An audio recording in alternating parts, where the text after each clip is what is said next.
Hi, I'm Rebecca. I've been sort of trying to do a video about this for ages. It's been on my heart too, but I've been overthinking it. And really, I'm just going to speak from the heart. I just wanted to speak to you if you're in your early 20s and you feel like your life feels like a mess, or you feel like a mess, and that you would love to have a family, you'd love to be settled, you'd love to be married, but you can't see that for yourself. I just want to encourage you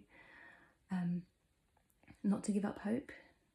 If that is on the desire of your heart from God, if He's placed that there, if that's His portion for you, He will bring it to fruition.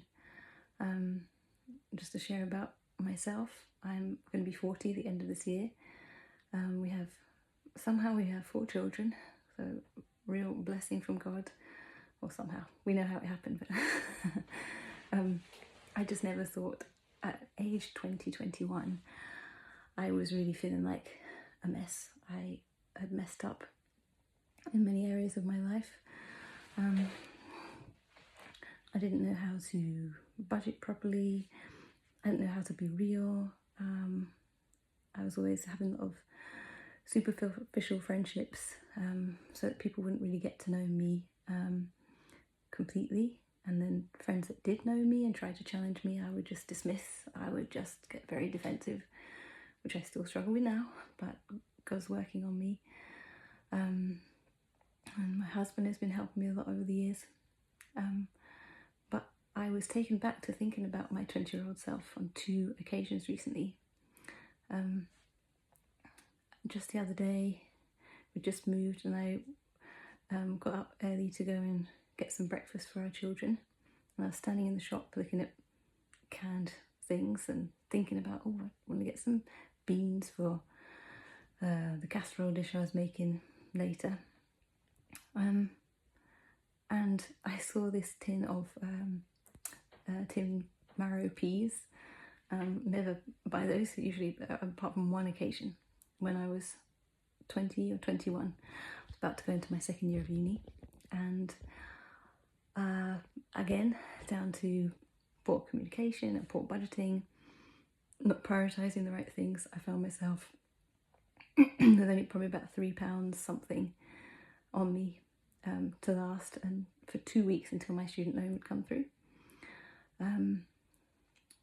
Started a new apartment.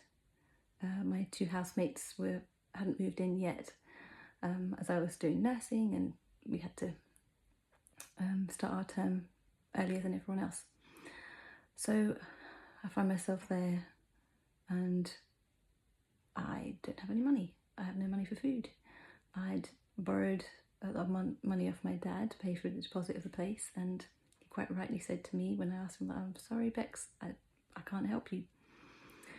So I had to figure things out, and I'll try and keep this short, but God still looked after me in that time, but it really taught me a lesson, although it's taken me a long time to work out how to budget.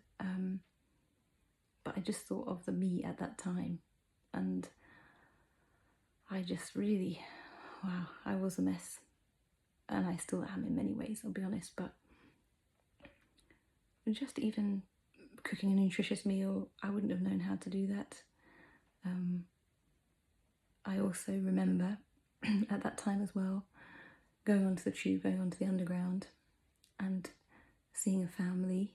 I think it was, I can't even remember the kids, maybe 2 kids and mum and dad, just doing their thing, and just seeing them and having this sort of sense of grief. Even though I was only 21, I just had this feeling of like, I would love to have a family. I would love to be married. I would love to have a family of my own. Maybe part of that was my parents splitting up at around the same time, but I did want that, but I just couldn't see it for myself. I really couldn't see it for myself with the place and things, position that I put myself in. I felt like I already had too much baggage. I was just going to be a burden on the other person. I just could not see it, and it was sort of like, okay, that's not going to happen for me. So I was just grieving it. And somehow, through God's kindness, here I am, almost 20 years later, 4 lovely children and a wise, godly husband who puts up with my antics. I test his patience, I know it. But I'm really grateful. So I just wanted to encourage you, if you're in your early 20s and you're feeling like that, try not to make it push you into doing things that you know are not right for you. When you're feeling that sense of grief, try and take it to God first, and try not to, like, I know the word of the term at the moment that's in vogue is self-sabotage, but it's true. Don't harm yourself, yeah? Don't hurt yourself. Take it to God. He knows the desires of your heart. Try and seek wisdom. Try and seek guidance. It's never foolishness to ask for help. So I just wanted to share that. Okay, God bless.